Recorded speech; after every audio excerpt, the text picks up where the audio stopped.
জানাবো এখনকার বিশেষ বিশেষ সংবাদ। প্রথমেই হেডলাইন। মানসিকভাবে প্রস্তুত, লড়তে চাই অভিষেকের বিরুদ্ধে নওশাদ। ভারত জোড়ো ন্যায়যাত্রার সমাপ্তি ঘোষণা। হুগলি লোকসভা কেন্দ্র পুনরুদ্ধার হবেই, রচনা। প্রাক্তন বিচারপতি অভিজিৎ গঙ্গোপাধ্যায়কে ভোটে না লড়ার অনুরোধ কুণালের। ভোটের নির্ঘণ্ট প্রকাশ হতেই বিজেপি নেত্রীর দোকানে আগুন, অভিযুক্ত তৃণমূল। গণিমিথে ভর করে মালদা জয়ের লক্ষ্য, তৃণমূলেই আসল কংগ্রেস, মন্তব্য ফিরহাদের। লোকসভা নির্বাচনের জন্য জয়েন্ট এন্ট্রান্স পরীক্ষার দিন পরিবর্তন। এখন আসছি বিস্তারিত সংবাদে।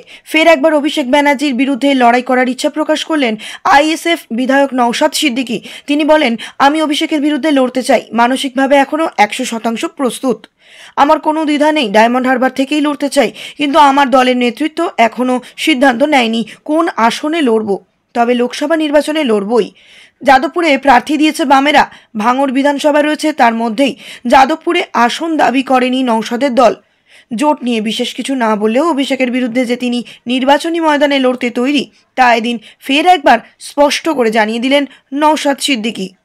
মঙ্গলবার লোকসভা নির্বাচনের ইস্তাহার প্রকাশ করবে কংগ্রেস। আজ দিল্লিতে 24 আকবর রোডে দলের সদর দপ্তরে সাংবাদিক সম্মেলন করে ভারত জোড়ো ন্যায়যাত্রার পরিসমাপ্তি ঘোষণা করেন কংগ্রেসের সাধারণ সম্পাদক জয়রাম রমেশ। তিনি জানান, মঙ্গলবার দলের ইস্তাহার কমিটির বৈঠক হবে এবং তারপরই ইস্তাহার প্রকাশ করা হবে। 5টি ন্যায় এবং 25টি গ্যারান্টির ওপর জোর দেওয়া হবে ইস্তাহারে। গতকাল মুম্বইয়ে ভারত জোড়ো ন্যায়যাত্রার পরিসমাপ্তি হয়েছে সংবিধান পাঠের মধ্য দিয়ে। জয়রাম রমেশ জানান, সংবিধানের প্রস্তাবনার প্রথম লাইনেই সামাজিক, আর্থিক এবং রাজনৈতিক ন্যায়ের কথা বলা হয়েছে। এই কারণে আম্বেদকর স্মারকে সমাপ্তি হয়েছে ভারত জোড়ো ন্যায়যাত্রার। 14ই জানুয়ারি মণিপুর থেকে শুরু হয় এই যাত্রা।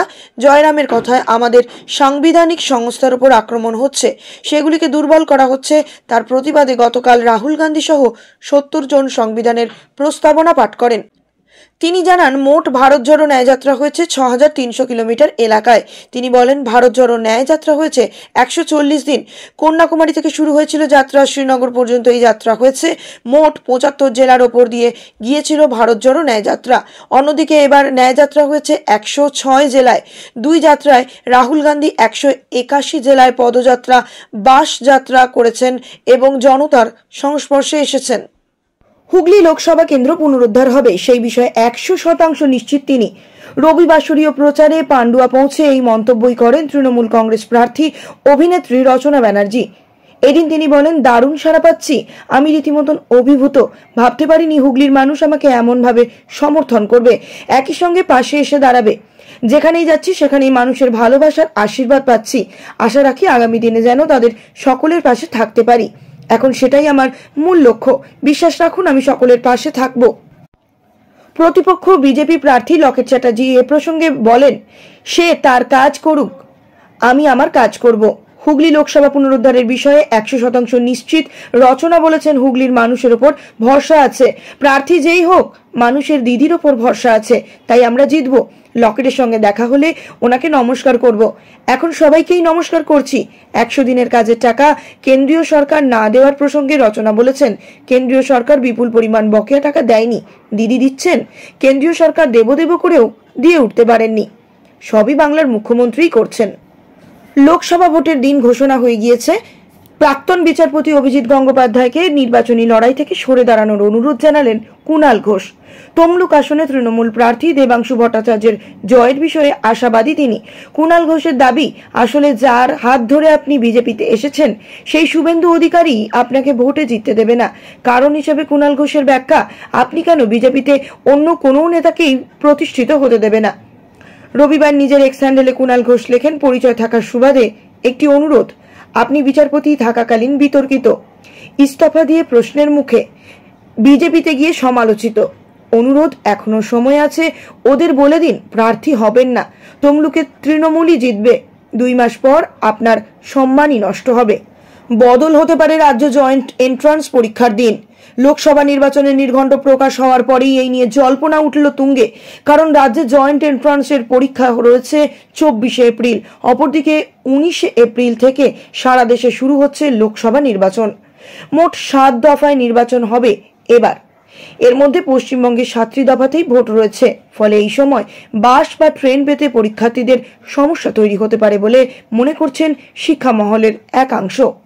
শনিবার লোকসভা ভোটের কর্মসূচি প্রকাশ হয়েছে নির্বাচন কমিশন দ্বারা। 19 এপ্রিলের পর 26 এপ্রিল, 7 মে, 13 মে, 20 মে এবং 25 মে এবং 2 জুন রাজ্যের বিভিন্ন জায়গায় রয়েছে নির্বাচন। ফল ঘোষণা 4 জুন। তবে 24 এপ্রিল জয়েন্ট এন্ট্রান্স পরীক্ষার দিন ভোট না থাকলেও তার 2 দিন আগে 3টি কেন্দ্রে রয়েছে নির্বাচন। এদিকে এই বছর জয়েন্ট এন্ট্রান্স পরীক্ষায় বসতে চলেছে প্রায় 1,42,692 জন প্রার্থী। গতবারের তুলনায় যে সংখ্যাটা প্রায় 17,773 জন বেশি। ফলে এই অবস্থায় মাত্র 2 দিনের মধ্যে কেন্দ্রগুলিকে পরীক্ষার জন্য প্রস্তুত করে তোলা যাবে কিনা তা নিয়েও প্রশ্ন উঠেছে শিক্ষা মহলে। এর জেরেই জয়েন্ট পরীক্ষার দিন বদলে নিয়ে জল্পনা রয়েছে। কিন্তু আদৌ পরীক্ষার দিন কি বদল হতে চলেছে? একাধিকবার বোর্ডের সঙ্গে যোগাযোগ করার চেষ্টা করলেও তা নিয়ে এখনো কোনো সদুত্তর মেলেনি।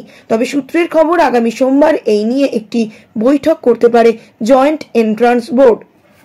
বিষয়টি নিয়ে বিকাশ ভবন এবং নবান্নের সঙ্গেও তারা কথা বলবে বলে জানা যাচ্ছে। মালদায় এখন আর গনি মিথের চল নেই। গত কয়েক বছরে অন্তত শাসক দলের নেতাদের মুখে এমনটাই শোনা যেত। এবার হলো উলট পুরাণ। সেই গনি মিথে ভর করেই লোকসভা নির্বাচনে জয়ের স্বাদ পেতে মরিয়া তৃণমূল। বারবার দলের প্রার্থী থেকে শুরু করে রাজ্য স্তরের নেতাদের মুখে ফিরে ফিরে আসছে গনি প্রসঙ্গ। গনি ভোট ব্যাংককে ঘাসফুল শিবিরে আনতে তৃণমূলই আসল কংগ্রেস বলে দাবি করলেন ফিরহাদ হাকিম। রবিবার দুপুরে জেলায় 2 প্রার্থীকে নিয়ে কলেজ অডিটোরিয়ামে নির্বাচনী কর্মী সভা করেন তৃণমূল নেতা তথা রাজ্যের এই হেভিওয়েট মন্ত্রী। ফিরহাদকে বারবার গনি খানের প্রসঙ্গ টেনে আনতে দেখা যায়। এই দিনের কর্মী সভায় জেলা স্তরের সমস্ত নেতৃত্বদের দেখা গেলেও ছিলেন না গত লোকসভা নির্বাচনের শাসক দলের প্রার্থী মৌসম নূর। এই নিয়ে রাজনৈতিক মহলে প্রশ্ন উঠতে শুরু করেছে। তবে মৌসম ব্যক্তিগত কাজে ব্যস্ত থাকার কারণে প্রচারে যোগ দিতে পারেননি বলে জানান ফিরহাদ। ফিরহাদের কথায়, ব্যক্তিগত কাজে মৌসম দিল্লিতে আছেন। নিজের কাজ শেষ করে দলীয় প্রচারে অংশ নেবেন তিনি। ভোট কাটাকাটি নয়, বিজেপিকে রুখতে ভরসা শুধু তৃণমূল। বরকতদার কংগ্রেস এখন আর নেই। সিপিএমকে বঙ্গোপসাগরে ছুঁড়ে ফেলে বরকতদার স্বপ্নকেই সত্যি করেছেন মমতা বন্দ্যোপাধ্যায়। আর বর্তমানে এই কংগ্রেস শুধু নামেই রয়েছে, অস্তিত্ব রক্ষায় সিপিএম এর হাত রয়েছে। এই কংগ্রেস সেই কংগ্রেস নয়, আসল কংগ্রেস হচ্ছে তৃণমূল কংগ্রেস। তৃণমূলকে ছাড়া অন্য কাউকে ভোট দেওয়া মানেই বিজেপিকে এগিয়ে দেওয়া।